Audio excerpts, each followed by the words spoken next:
Unfortunately, for some of you, I will not be asking your favorite Jay-Z song, as I just saw a few minutes ago on another nationally sports show. But we will talk a lot of Notre Dame football for the next hour here and get you set for the Fiesta Bowl against Oklahoma State. And, of course, huge offseason of recruiting and transfers here. We've got Nathan Erbach on the top there from the Golden Homers podcast. Nathan also hosts our post-game show, Notre Dame, and along with Ben Belden. We got Nick Shipkowski from the USA Today platform for Notre Dame football, Fighting Irish Wire. Guys, how are we doing today? Doing all right, Mark. Great, Mark. Thanks for the invite. Yeah, hey, thank you for jumping on to talk some football. Hope you had a nice Christmas and on through the holiday season. Yeah, no, some fun times. I know we were talking a little bit before this about some stuff that went on.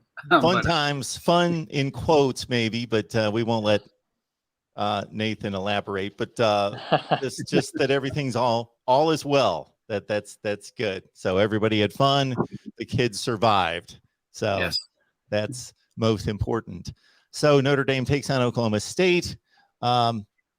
I'll just start out, Nick, with the general assessment of the fan base, the level of excitement and interest in this game. I think, it skyrockets as soon as everything that went down at the end of November and start of November. I think that there's an energy around this. And when Brian Kelly abruptly left on that Monday evening, and it was like Notre Dame got dealt just a terrible hand. And you wondered, what is the future of this program? What coaches are going to stay? In turn, a team that's recruited pretty well here in recent years, has had an uptick in recruiting in recent years, and is on the verge of really having an uptick in recruiting in the coming years. You wondered who's going to transfer out, what's going to happen here, what does the future of this program look like in as little as 6 months, 7 months from now, let alone 2 years, 3 years from now.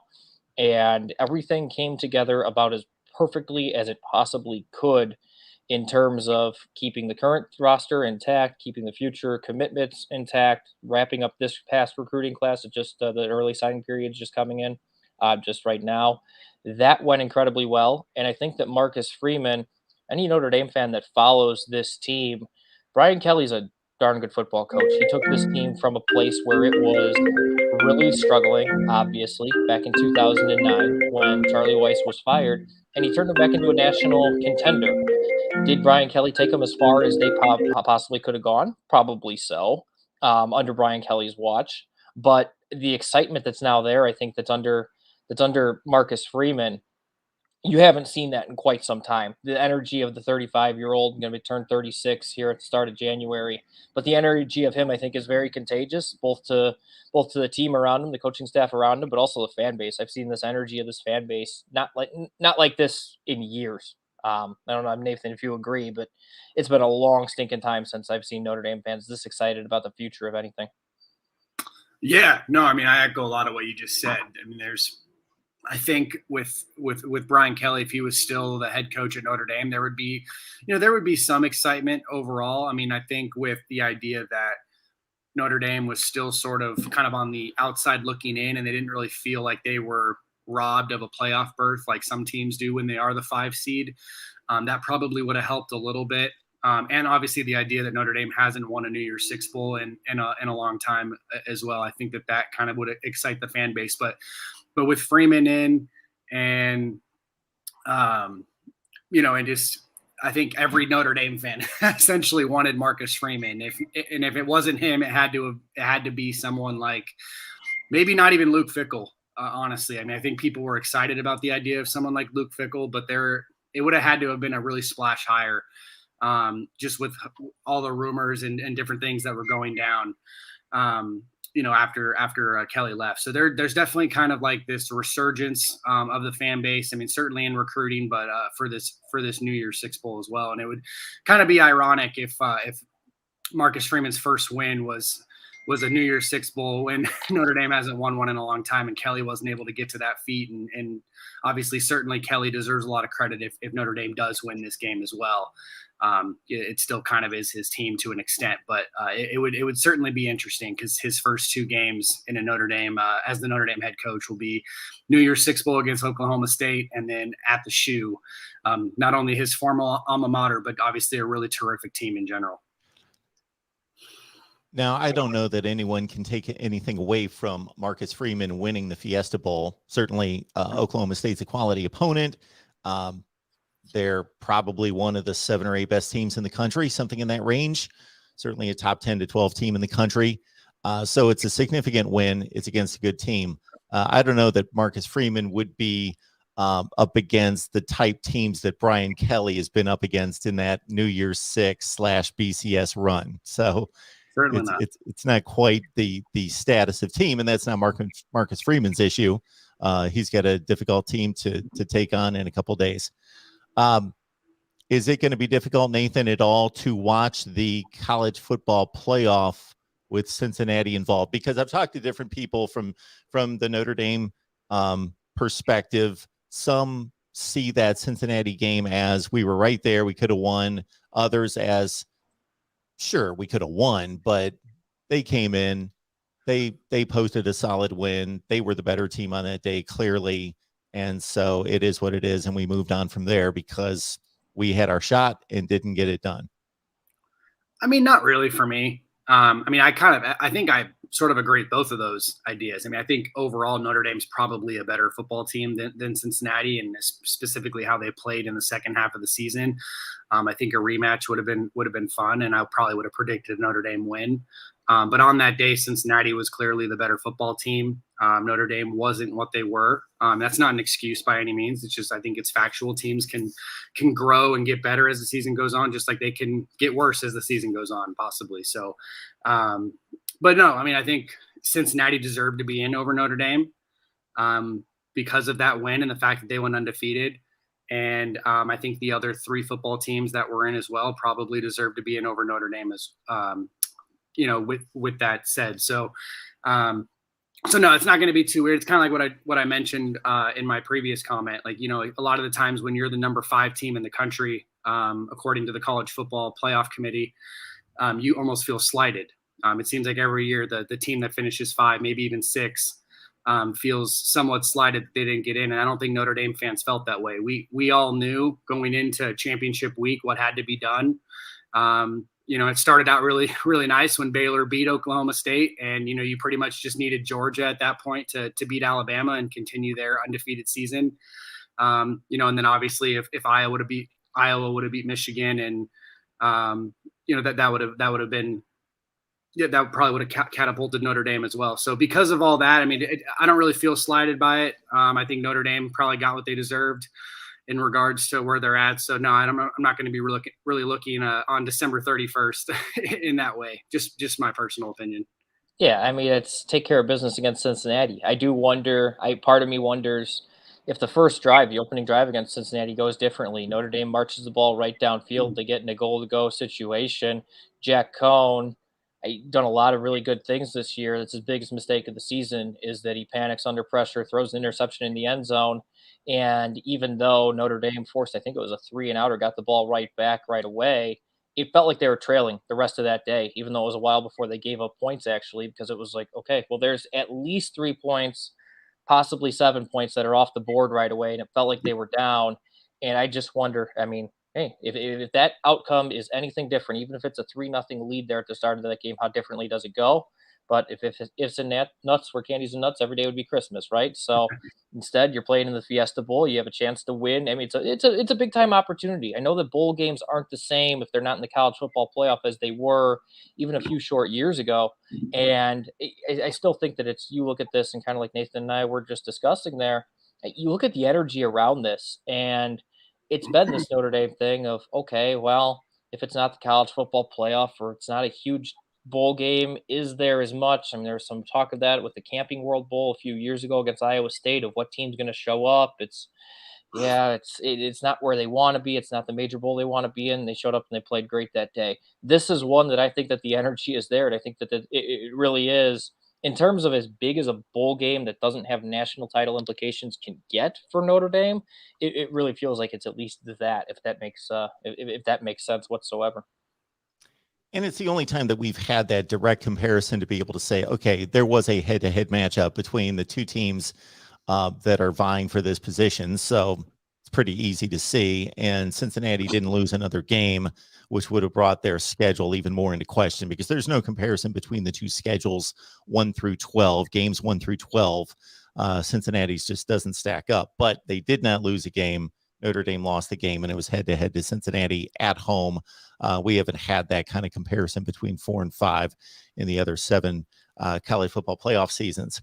We got Nathan Erbach on the line. We got Nick Shipkowski on the line as well. You can catch Nick's work at Fighting Irish Wire on the USA Today platform for Notre Dame football. And also Nathan's got his podcast, Golden Homers, and hosts our post-game here at the Voice of College Football on our Notre Dame network. And we will also simulcast that. And so Nathan will have post-game, I believe, with Ben. I guess you guys are ready to roll on New Year's Day. Yeah. Okay. No, I think we are. Excellent. And so let's get to the personnel on the field for this game.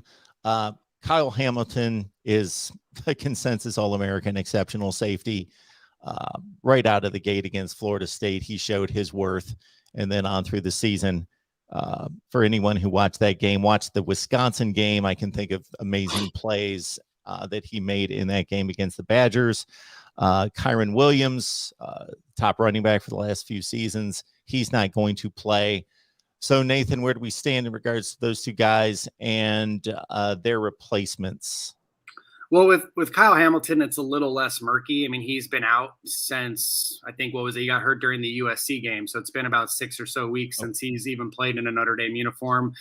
And it was pretty much known that if they didn't make the college football playoff, that he was probably going to be an opt-out, just with him being a likely top 5, top 10 pick.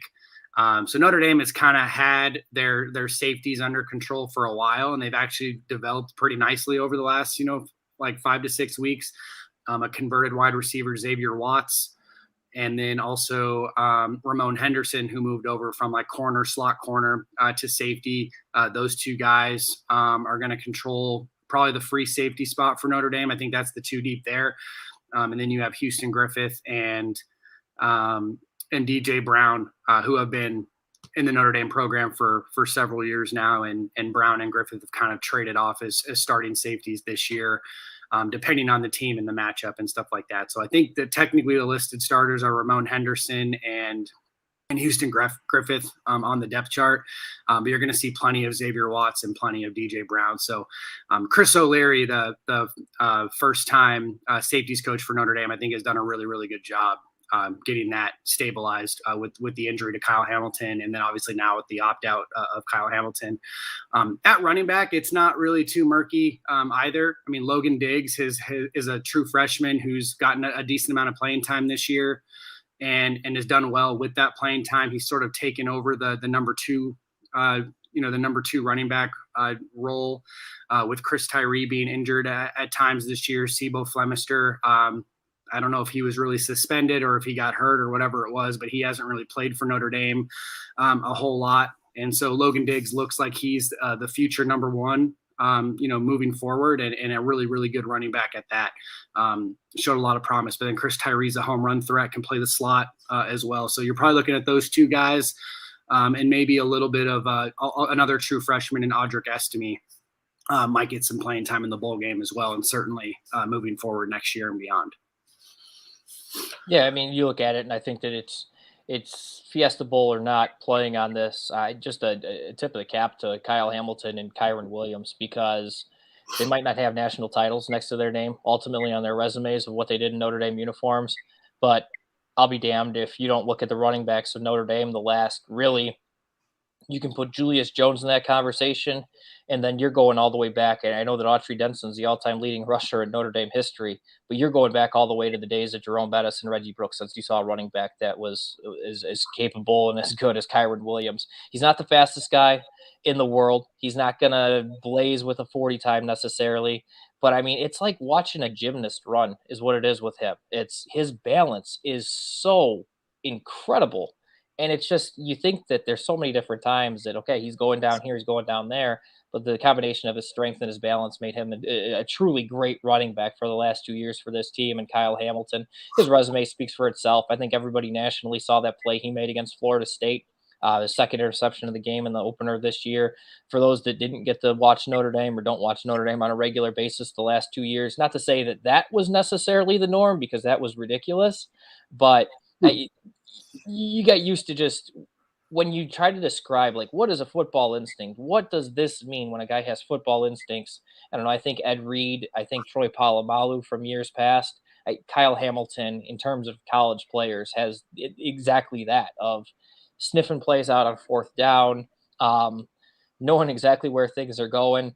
And I mean, this is a guy that, as a true freshman, he might not have technically started, but there were multiple game plans his freshman year that were designed solely around him and the importance of him. And yeah, he's, I don't want to say necessarily generational talents, but talents like that don't come around.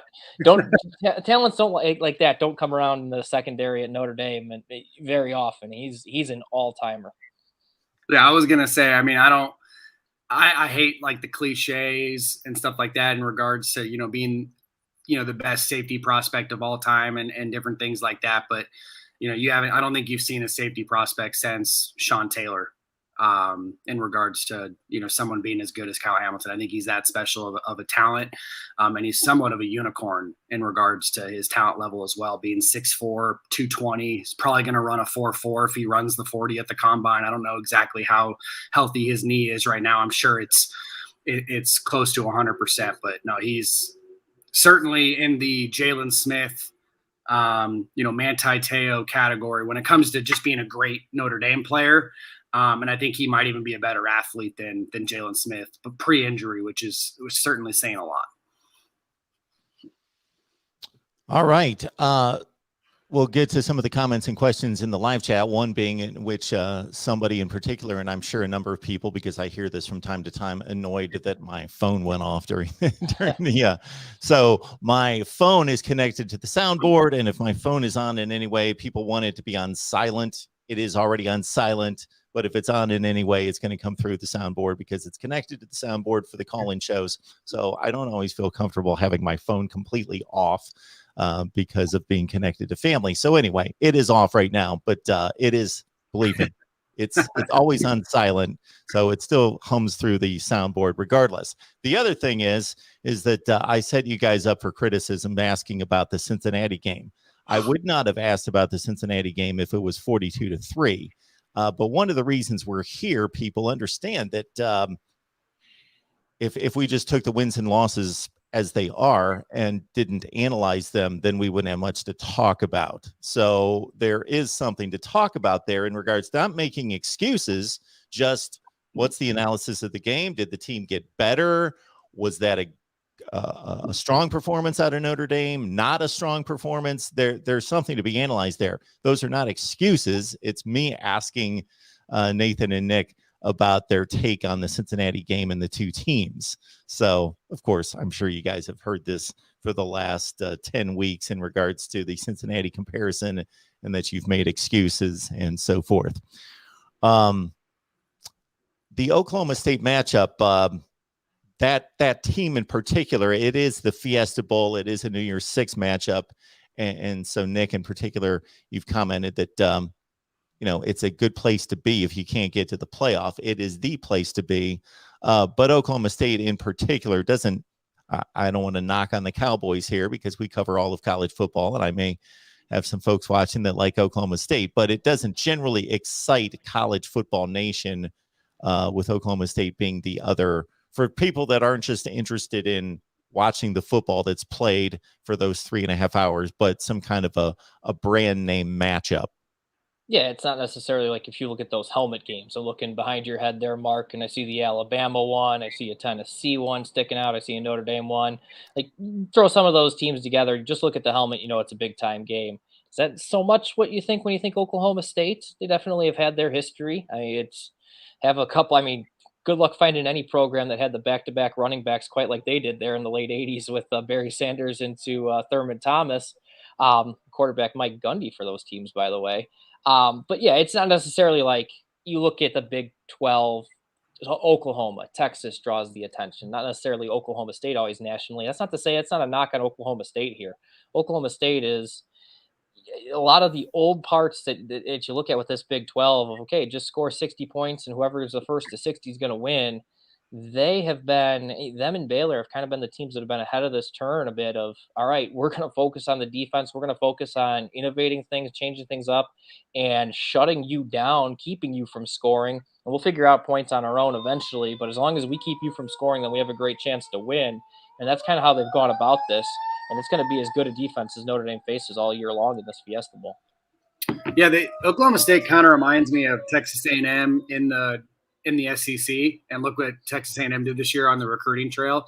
I don't want to say they're necessarily like a sleeping giant per se, but I do think that they're a program that is sort of on the rise. Mike Gundy, I think, has been up for some other big time jobs. There were even rumors that he was possibly up for some big time jobs this year, and almost left. So I think that's especially now with Texas and Oklahoma leaving the Big 12. I mean, Oklahoma State could, and Baylor, like you mentioned, Nick, could sort of run that conference for a long time. I mean, Cincinnati coming in, I think will help it as well. And they'll probably be a really good Power 5 program, especially if someone like Luke Fickell kind of sticks around for a couple more years. The other, I think, intriguing part about this, at least from a Notre Dame fan standpoint, is Notre Dame's never played Oklahoma State.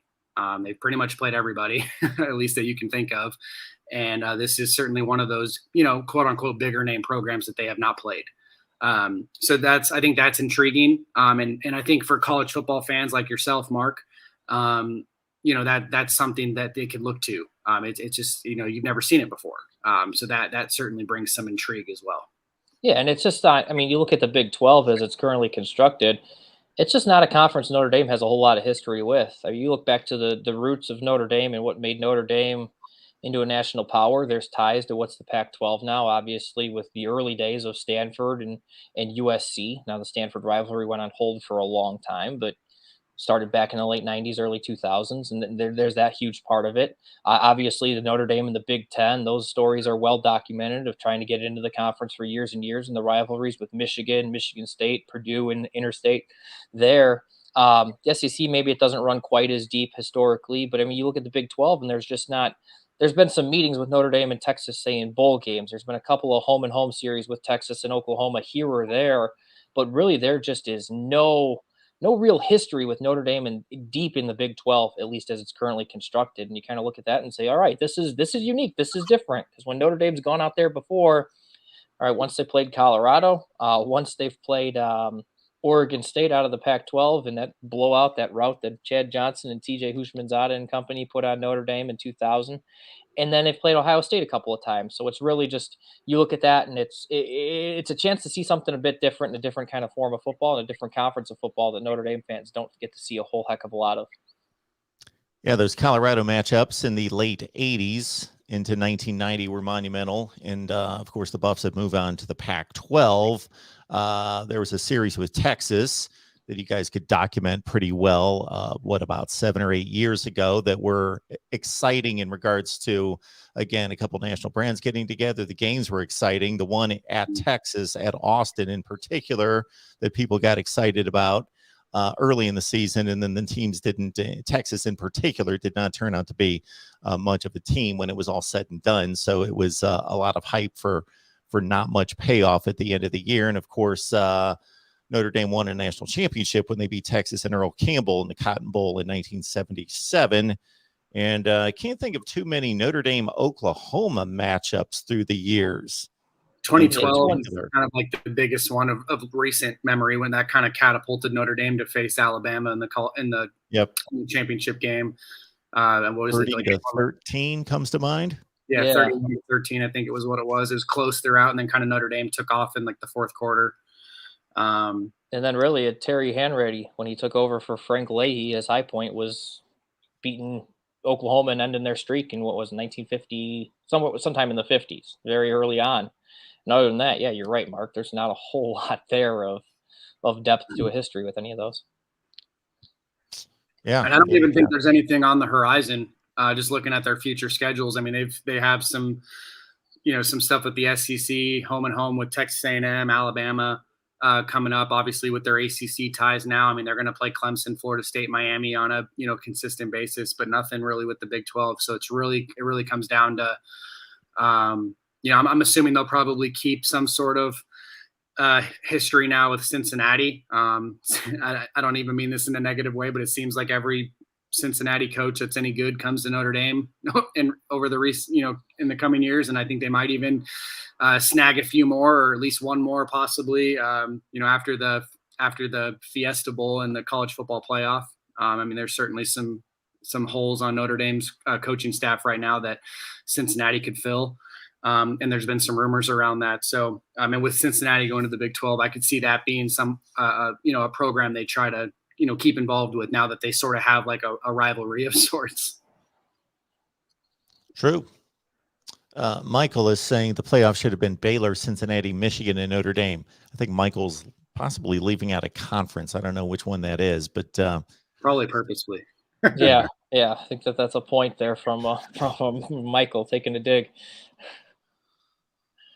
All right. So looking beyond the Fiesta Bowl into 2022, Notre Dame was able to retain, thanks to Marcus Freeman and his newly formed coaching staff, a pretty high-end recruiting class for 22 on National Signing Day. And then, Nathan, there was a commit that came in, speaking of safety play at a high level, at the high school level, Peyton Bowen. So Peyton Bowen's actually committing, or he's announcing on January 1st. Okay.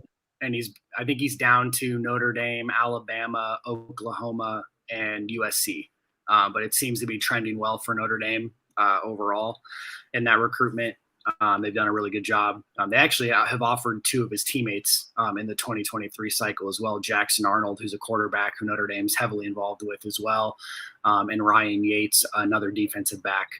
But Peyton Bowen seems to be the first guy out of those three that's going to choose a school. And right now, my money would be on Notre Dame. He's a top 100 player, top 75 actually, and probably close to a borderline 5-star, and will continue to sort of trend up in the rankings. I think he's that talented of a player. And I think we were talking off air before we came on, and Nick mentioned that defensive back recruiting is trending in a way that's really good,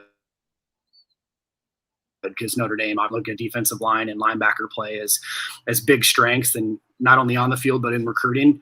You look at this year's class; they landed 4 out of the 16 Buckus Award finalists in the 2022 cycle. A 5-star in Jalen Sneed. In the 2023 class, they have a 5-star in Keon Keeley at defensive end that's already committed. So really, cornerback and safety recruiting is that next step to make this defense even better than what it's been over the last 5-6 years under Elko, Clark Lee, and now Freeman. And Peyton Bowen's another guy to bring in, and they have another kid in Adon Schuler, who's a top 200 player committed at safety for the 2023 cycle, and then a kid out of actually my backyard, Justin Rhett, who goes to Bishop Gorman, a corner committed right now to Notre Dame. So if Bowen were to commit, it would be 3 guys in that top 150 or so, and trending towards a really, really special class in the defensive backfield. Yeah, it's huge there. You'd like, if you're a Notre Dame fan, you see it on the offensive line a lot. You see it at the tight end position a lot. You'd like some of that to carry over to the offensive side just a little bit more than it has. Not to say, when you look at this past recruiting class that comes in, Tobias Merriweather, he ends up being the only receiver in this class, for instance. And now he's a solid receiver force, solid 4-star across pretty much every site there. Arguably a top 100 player nationally. He's the one that had the will always go down as a trivia answer of which recruit's house was Brian Kelly at when the LSU news broke, and whose barbecue was he eating, and that was Mr. Merriweather's barbecue that he ate. And some funny comments have been posted from Merriweather's father about take your damn barbecue and get out of here and stop lying to me and whatever else about Brian Kelly. But yeah, you look at the offensive side of the ball there, and not to say there haven't been playmakers. I think Michael Mayer obviously qualifies as a playmaker. I think you look at it, Kyron Williams, who we just spent a good amount of time praising, he qualifies as a playmaker. But in terms of the depth, in terms of it's almost like baseball prospects when you evaluate minor league rosters and minor league depth charts of okay, well, they have X top 100 players or X top 150 players. Not all those are a guarantee to hit. Same thing in recruiting. Just because a guy's ranked in the top 100 or 150 or 300, whatever it might be, doesn't mean it's a guarantee to hit. Doesn't mean this guy is going to be a guaranteed star at that level. But you accumulate more and more and more, and you're bound to hit on more and more and more as well. It's as simple as that. And Notre Dame just it hasn't been that same way offensively outside of the offensive line and really the tight end position compared to other positions there offensively. And that's where I'd like to see this, where I'm excited to with Marcus Freeman and what he said about recruiting and how every assistant's going to have to be front and forward about recruiting the offense, specifically the skill players on the offense, taking a step in their abilities once they get on campus, not just in terms of development. That's what gets me excited about what the future of this team. And it kind of goes back to what I mentioned in regards to defensive back recruiting. I mean, linebacker, defensive line's been there, and defensive back recruiting was what was holding them back. I mean, outside of a couple guys. I mean, obviously we're just talking about how Kyle Hamilton's, a special talent, but they don't consistently land those guys. And like you mentioned, Nick, they don't have the depth to really accumulate injuries and guys not hitting. And on offense, I mean, obviously you have offensive line recruiting, which is probably the best in the country, if not, or very close to it. Tight ends there. In reality, I think running backs there as well. I mean, their running backs have been very good over the last few cycles, and I think it's getting even better on a consistent basis where they're bringing in, even two guys a lot of the cycles and they're hitting. But really it's going to come down to quarterback and wide receiver recruiting overall. And like you mentioned, Tobias Merriweather's the only wide receiver commit in the 2022 class. Regardless of how good he is, that's just not going to cut it. I mean, if everybody returns next year, they only have 8 scholarship wide receivers. And that's if a 6th year in Avery Davis returns, a 5th year guy in Joe Wilkins, who's coming off an ACL and hasn't been a prominent player for them, returns. And then guys like Kevin Austin, who, could probably, make himself some money this year in the draft if he were to leave. I'm not saying he'd be a 1st or 2nd round pick necessarily because he only has 1 year under his belt, but certainly a guy that can, he would probably end up a pretty good NFL player, even if it took him a few years to acclimate. So losing CJ Williams, I think specifically in the 2022 cycle really hurt, even though the class overall is great. And then, they have to, like you mentioned, 2023 and beyond, QB and wide receiver recruiting certainly have to be better, and they have to accumulate more depth. And I've also got to think that the benefit of elite recruiting, in addition to what Nick touched upon, in that just the odds say that if you recruit 4 elite wide receivers, that 1 or 2 are going to be busts. That's fine. That's the way the game's played. You've got 2 top-end wide receivers, as opposed to recruiting 4 3-star wide receivers and hoping one of them comes through and plays above their heads, which may possibly happen, but then you've got 1 good player. But also the competition in regards to if you're at a level where you're recruiting, let's say, top 20 to 25 in the nation, you're recruiting at a level where probably most positional units you're bringing in 1 really highly touted player. And unless he gets pushed, it's only human nature that if he sees that he's the best wide receiver in the room by far, it's only human nature that he may go 80%, as opposed to there's 5 of us here that are top end, and I got to bust my tail and work hard to get playing time. And just the competition pays off from that standpoint, I would think. I do think the portal is going to become a huge factor, and it already is becoming a huge factor in college football. So certainly One thing you don't want to do, and I actually reference this for Notre Dame basketball recruiting a lot of the times because they had a few whiffs here and there over the last few years, and then you bring in portal guys to essentially make up for your recruiting misses. That's where I think the portal is misused in college football and college basketball. I mean, obviously sometimes you're going to miss and you bring in a portal guy and that helps, but really what portal guys should do is put you over the top versus trying to account for, recruiting misses. So for example, this year, if Tobias Merriweather is the only guy that they end up signing in 2022, when he's a senior, you either got to have a lot of freshmen and sophomores and juniors contributing that are also really good, or you have to have a few portal guys that you've brought in over the years. And there's been some people that have made some good points that, next year Notre Dame's probably going to be fine at receiver if all those guys come back. They should have quality depth. They should have quality talent. But it's the years after that where Kevin Austin will be gone, Braden Lenzy will be gone, Joe Wilkins will be gone, Avery Davis will be gone. That's 4 guys that are out the door 100% next year, regardless if they play well or not. So going, as when Tobias Merriweather's a sophomore, as of right now at least, with no guys in the portal and nobody in the 2023 class that we can at least speak of as of now, you have 4 guys. And that's where I don't think portal guys should be 100% counted on. Because a lot of guys leave their programs because they're not getting playing time. And if you're Notre Dame, or do you really want to accept guys that are not getting playing time at other big programs, that could, speak to maybe their talent level and a recruiting miss on their end. So yeah, no, it's interesting, but the portal is going to be important. And I think moving forward, at least it can put you over the top if you recruit at a high level as well. Yeah, you've seen it a little bit with Notre Dame, but the thing with Notre Dame that you have to remember is, as of now, and this maybe it does change going forward, but as of right now, in terms of people that they take in the transfer portal, it's got to be a student that's technically a graduate student. So it limits compared to when you look at what so many other programs are doing, what other colleges and universities are doing and letting in. They have a different set of rules that they have put in place in order for a player to transfer in, what they have to be going through. So it does limit them at that. Not to say that they haven't gotten benefits from it. Obviously, Jack Cohn is one of those. Nick McLeod comes to mind here in recent years of being one of those guys. And yeah, it's one of those that you look at though, and it's not one that they've been able to take advantage of, but it's certainly one that I think they're going to have to entertain here in the coming years. And I think the wide receiver is the number one spot that you're going to probably see that addressed, I would think, in this coming off season. And I think with quarterback, you mentioned Jack Cohn. I think that's a good example of what I mentioned. And, Notre Dame hasn't whiffed on QBs. And they brought in QBs, a couple guys that transferred out because they weren't getting playing time. A few guys have maybe not worked out as well as hoped.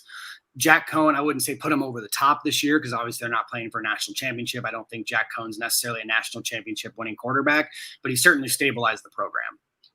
This year with Drew Pine or Tyler Buckner as your full-time starter all year, you probably don't finish 11-1. So Jack Cohn being there, I think, is a good example of what the portal can bring to a school like Notre Dame, whether it's a grad transfer or not. Like you mentioned, Nick, I mean, it's going to be usually grad transfers, but they've certainly had a few non-grad transfers that have worked out. In Alohi Gilman a few years back out of Navy, Amir Carlisle, who came over from USC, is another good example. So that they can, but then again, it has to be from probably a pretty high academic school. You got to get your guys that transfer in from a Navy, from a USC, from a Vanderbilt, from a Duke that maybe show out as freshman or sophomore and can come in with the credits that Notre Dame's going to take in. But then again, I mean, it is, like you mentioned, a lot of grad transfers overall, which limits the pool for sure. We've got Nick Shipkowski here from the USA Today platform for Notre Dame football, Fighting Irish Wire. So catch his work right there and the rest of the staff. Nathan Erbach from Golden Homers podcast. Also, Nathan does his work here at the Voice of College Football, knocking out postgame for us each and every Notre Dame game, along with Ben Belden. So join them right here on the main channel or over on the Notre Dame channel right after the Fiesta Bowl for Notre Dame postgame right here at the Voice of College Football. Don't forget to like this video. You can always share the link out on social media, whether that's on Twitter or on Facebook, and help spread the word that we're here each and every day talking college football with all of you. Best discussion, debate, and analysis of the game we all love because of all of you. And because of the traffic that we get on this channel, it's more of a national variety than what you guys encounter. Not that there aren't tons of fan bases taking shots at Notre Dame that you guys encounter on Twitter, of course, and elsewhere, but you're going to get a little bit more of the national take and a question that I answer probably every other week at least from somebody about Notre Dame joining a conference. I only give my perspective based on what I believe is good for the competition on the field. I'm not taking into consideration necessarily money, academics. I'm aware of those things. I'm not intimately aware to know the nuts and bolts to the nth degree, but I'm aware of the academic considerations. Obviously, the geography's there, the money's there, and I have an idea of what the reports on TV contracts and otherwise have been.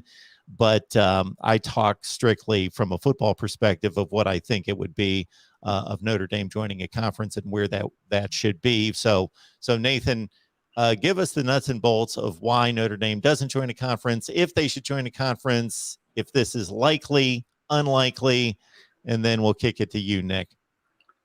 Before I answer, is there any other program that gets that? I feel like every time I'm on, I have to answer this question for you too.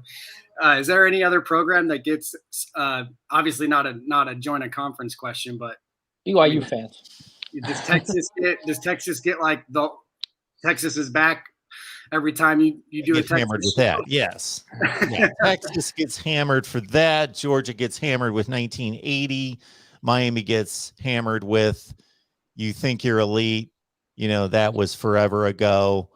There's a few easy, low-hanging fruit for certain programs. You also got a 1988 listed in here a couple times as well, so that comes down. Yeah, but well, it should at least be 1993, but we can get into that another day. Yes, I've defended 1993 on numerous occasions because that Nathan's would have been like, my I was vote as barely well. born by then. I'm a youngster, but Talk about head-to-head.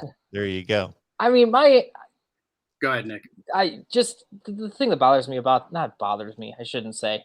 Not that I expect everyone to know the history of every college program and the inner workings of conferences and whatnot. But if you have a problem with Notre Dame not joining a conference, like, I know it's tough to get in your time machine and go back, but if you have a problem with it, then go complain to Fielding Yost at Michigan, because Notre Dame tried to join what was the Big Ten for years and years and years. Was told not only they couldn't join what was the Western Conference at the time that turned into the Big Ten, but the teams from that conference were told not to schedule Notre Dame. So that's why you had Notre Dame taking on Army in Yankee Stadium. That's why you had Notre Dame jumping on a train and traveling cross country to start that rivalry with USC. That's why you had that part of it. And now that, I mean, not now, but in the years that followed, that Notre Dame turned into one of the true national programs in college football. Oh, well, come join the Big Ten. Why don't you join the Big Ten? Why the hell would I want to join the Big Ten? Well, you didn't want me back then. Went and self-made yourself is what Notre Dame ended up doing by getting creative, creating the USC rivalry, creating the Army rivalry for those years.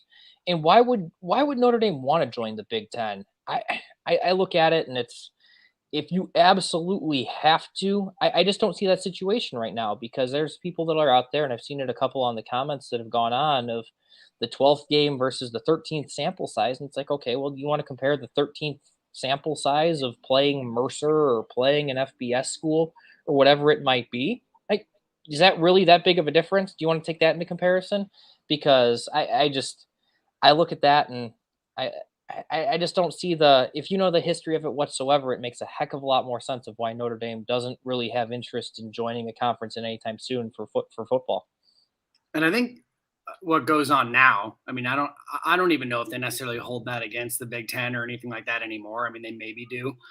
I think in today's college football landscape, I mean, until teams say they're not going to schedule Notre Dame until they join a conference, which I don't think will happen, because they're such a name brand that people want to play them regardless if they're up or down or whatever. It's not a huge deal at this point. And then the other thing is, I think Notre Dame just likes to play their national schedule. I'm not saying it's the best schedule in the country. That's not the point I'm trying to make. But they love playing USC and Stanford every year. They love playing Navy every year. They love being able to go into NFL stadiums and do their Shamrock Series on a yearly basis. They like scheduling SEC teams. They like scheduling Big Ten teams. They like scheduling, they like having their ACC teams that they play on a yearly basis. So and then obviously the NBC contract, I think they enjoy it, but they also don't make as much money as they would in a conference with the NBC contract. So the idea that the money is kind of keeping them from, joining a conference is sort of an outdated, I guess, way of thinking. I think that used to be kind of part of it maybe 15, 20 years ago, before all these conferences had their own, TV contracts. But right now, Notre Dame probably makes less than most of the teams in Power 5 school, or most Power 5 programs do, from TV deals.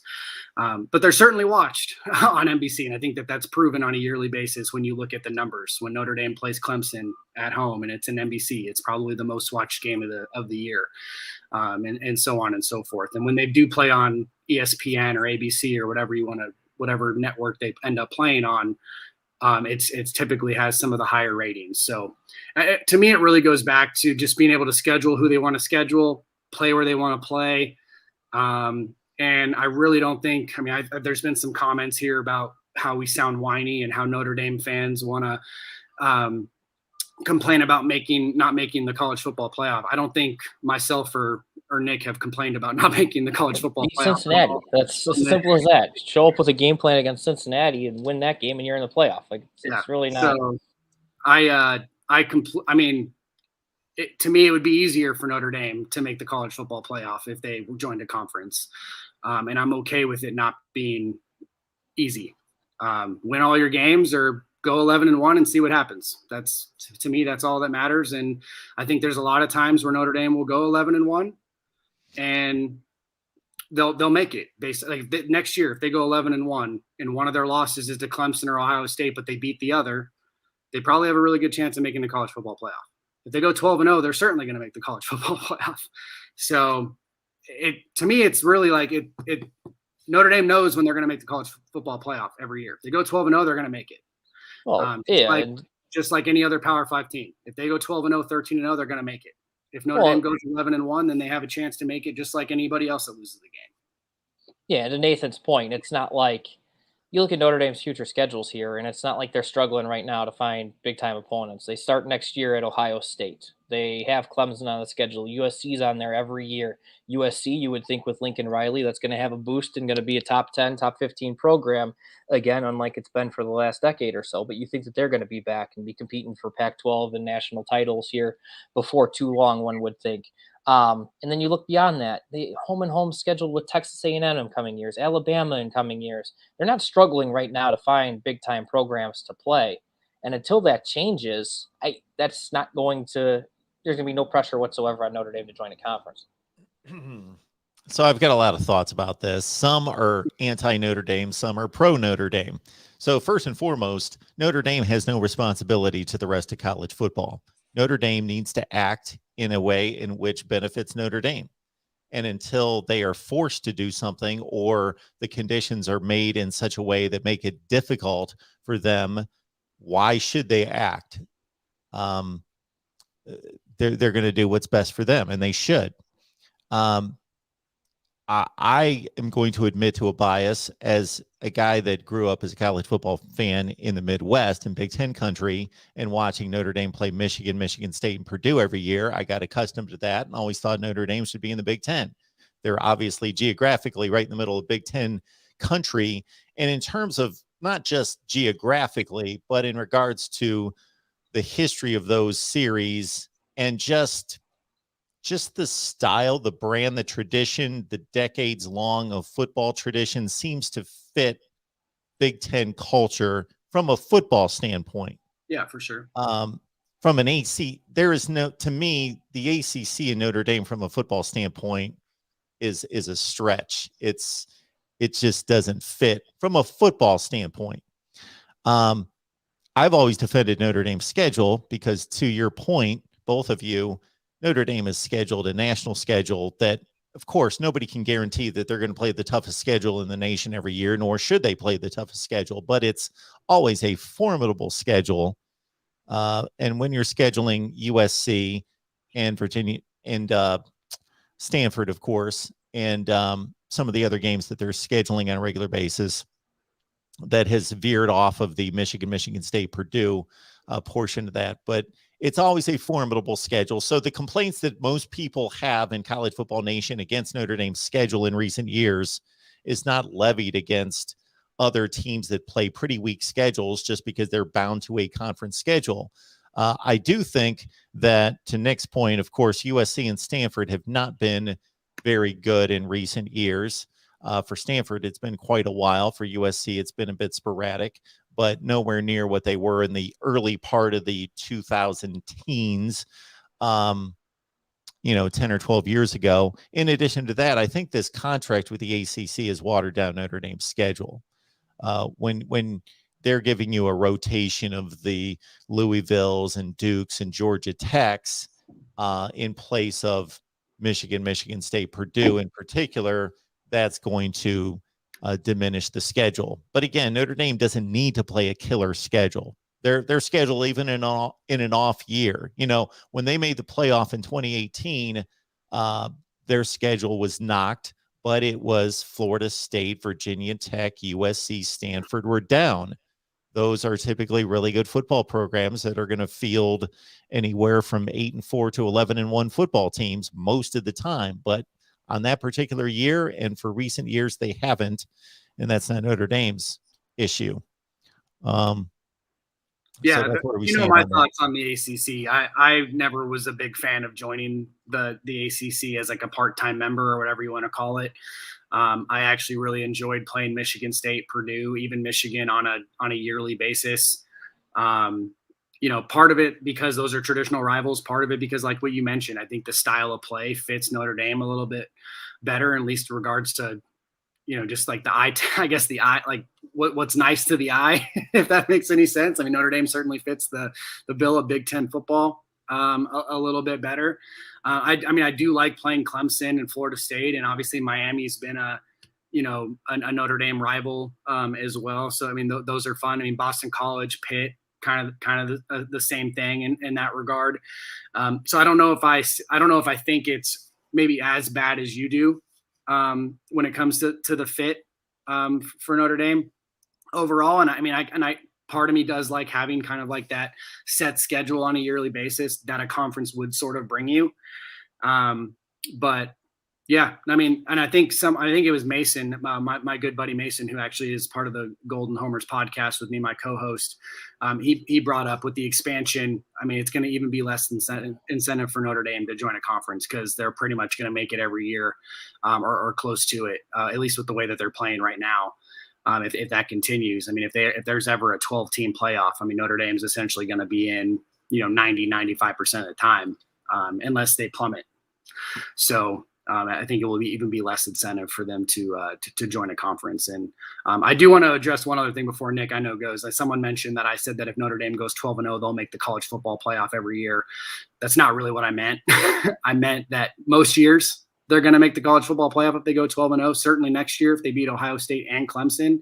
I don't think that they would need a 13th data point to make the college football playoff over an undefeated Power 5 team. But in general, 12-0 Notre Dame will go 99% of the time because you're not going to see all Power 5 teams go undefeated or a team from all Power 5 conferences go undefeated most years. So a 12-0 Notre Dame team would go to the college football playoff the majority of the time. If I needed, I didn't realize I had to rephrase that for people. Yeah, it's how many times do we sit here in the middle of September or early October and it's like, okay, well, these teams are clearly going to win out because they're ranked in the top 4 or top 5 right now.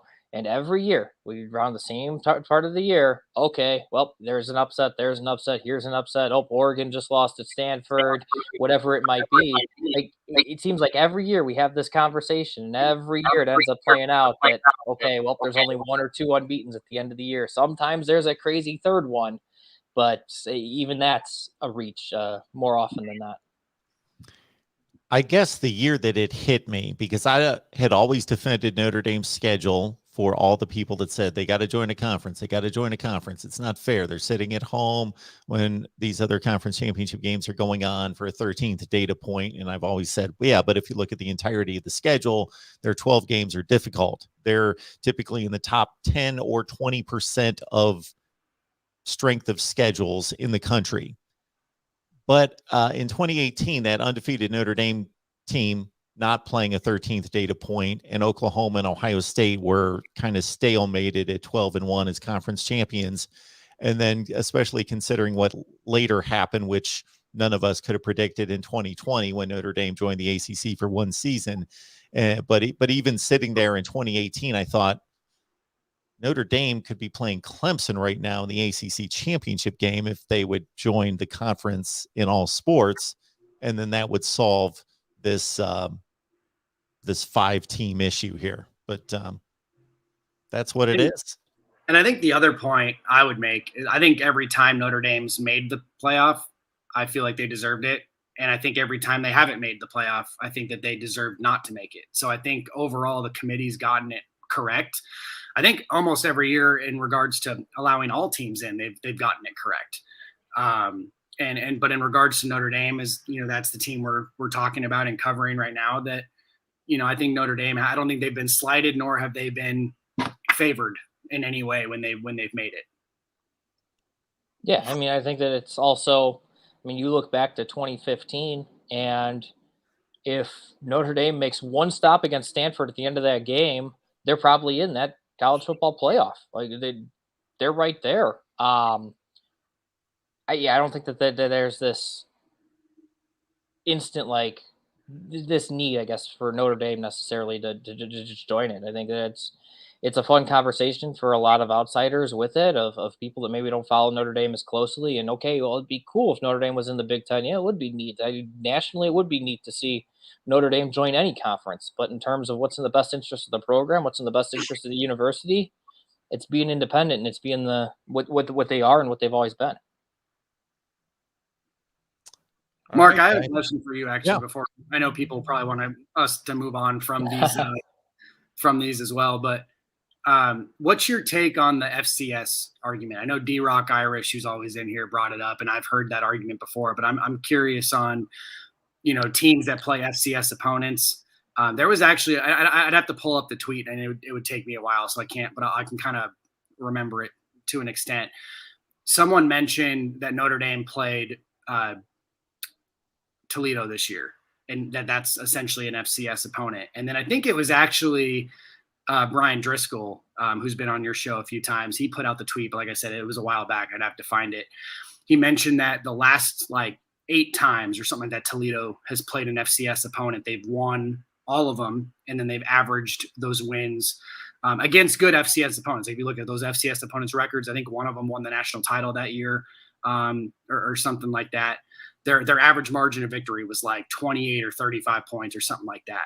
So comparing Toledo to an FCS opponent to me is ridiculous. It's an easy game most years. I mean, Notre Dame obviously struggled. But in general, I don't think Toledo or playing Navy or whoever should be compared to an FCS opponent. But I'm curious on what your take is in regards to the 13th data point when a lot of these teams play FCS opponents. Because I can see both sides. That's why I'm asking. Yeah, I outlined a situation in which the 13th data point was taken as a conference championship game against a difficult opponent, just if you're taking them in order versus Notre Dame sitting on the couch.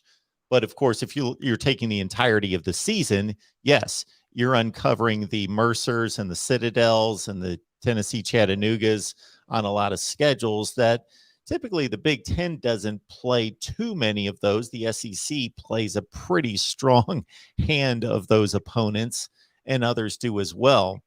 Yeah, there is a decided difference between playing a top half of the MAC school or Sunbelt school versus taking on your typical FCS opponent. Yes, are there FCS outliers that compete against some teams in major conferences? Have there been some FCS national championship caliber teams that have beaten Kansas State and Illinois and some teams, some lesser teams in the Big 12 and the Big 10? Yes. We got to throw out Michigan there with that. Those are outliers. What's that? So we got to throw up, just because it's a Notre Dame thing. There you go. And Michigan. That's the one right there. Yes, there are outliers. Everybody, just like when we were talking about recruiting, we can sit here and talk about the 2 stars like J.J. Watt that is going to be a Pro Football Hall of Famer. Yes, if we want to comb through the thousands and thousands of players to get the examples to support that. But there's no question that Notre Dame has no apologies to make for its strength of schedule. They are playing a 12th game instead of a 13th game that other teams are playing that get into the college football playoff, because we've never had a situation in which a team has not reached its conference one time, 2 times that a team has not reached its conference championship game, Ohio State in 16, Alabama in 17, and reached the college football playoff, but it's somewhat rare. And I think on the other side of that, and this is why I said I can see both sides.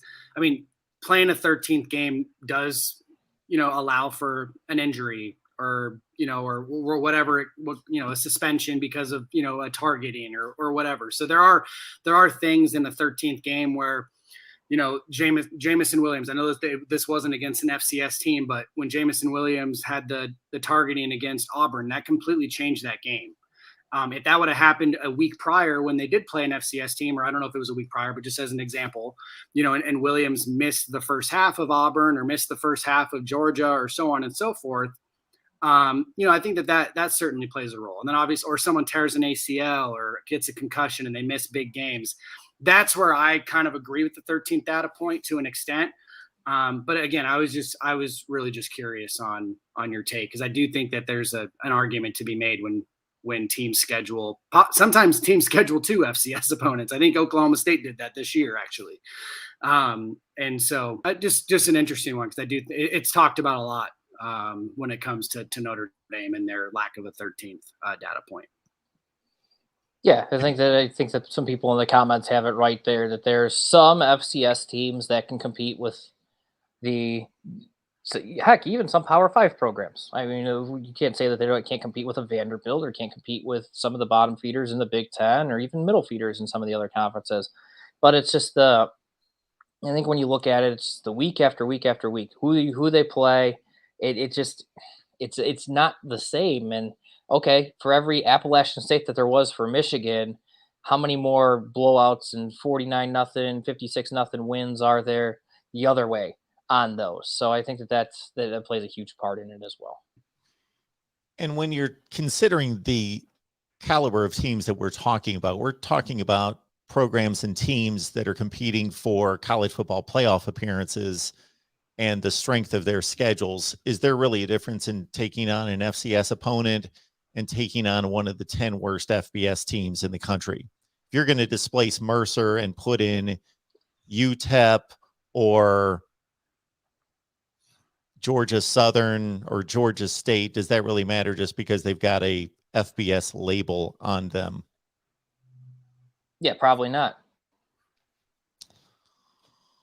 All right, folks. We appreciate everybody being here to talk Notre Dame football. Of course, the Irish take on Oklahoma State in the Fiesta Bowl, and Nathan will be hosting our post game right here at the Voice of College Football. So you can catch that right here on the main channel, or over on the Notre Dame channel, which we would hope that you would subscribe to. We want to hit that 1,000 subscriber mark. That helps with the algorithm. So whether you enjoy Notre Dame football or not, you just want to see us continue to grow the various channels, please head on over to the Notre Dame channel and subscribe right there. Please join Nick with his work at, I'll pull up the banner right here, at Fighting Irish Wire on the USA Today platform. Is there an easiest way to get there and navigate that, Nick? FightingIrishWire.com is the best place to go. It's simple as that. All the main stories are right there at the front. Absolutely. Nathan, what do you have working lately? I'm actually recording tonight. Like I said, Mason's been in this chat kind of doing his defending, I guess, on in the comments. But recording tonight with Mason. One thing that we're doing more and more now is on a weekly basis, we like to hold the spaces on Twitter as well. So all of you that are in here, certainly come join us there. We can take your comments and different things like that. And it's kind of a fun way to interact with fans. So, but we're going to be previewing the Oklahoma State Notre Dame game. We always talk recruiting because that's kind of our MO as well. And then we'll go from there. But excited about what the podcast has become over the last few months. Absolutely. And again, Fiesta Bowl post game right here at the Voice of College Football with Nathan and Ben Belden immediately following the game. Guys, we appreciate you being here to talk Notre Dame. Absolutely. Thank you for the invite.